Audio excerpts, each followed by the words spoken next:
Let's open a different file that will better illustrate some of the things we want to do. I'll open a file called LargeMod. It has an aerial grid of 15 by 16 with 4 layers. When we look at some of the data in this model, we see that the data is in metric units.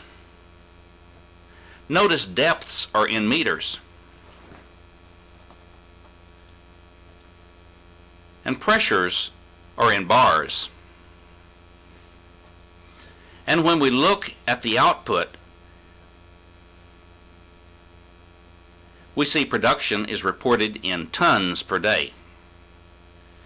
We can also see that we have historical data for this study, so we could do a history match.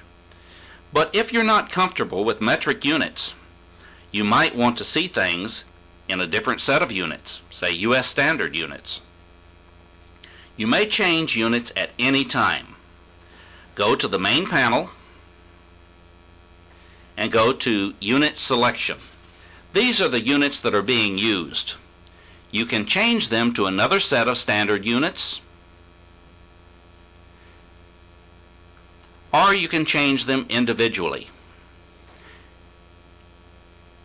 If you define a certain set that you work with routinely, you can save it and go back to it at any time. Let's change to US Standard. Now we see that the data that was already entered has changed to the new units. As we said, you can change units at any time. While you're entering data, after making a run, anytime. I often change units many times while entering the data.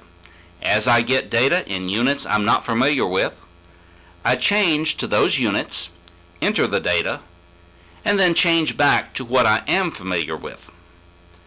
Notice that the output has changed as well.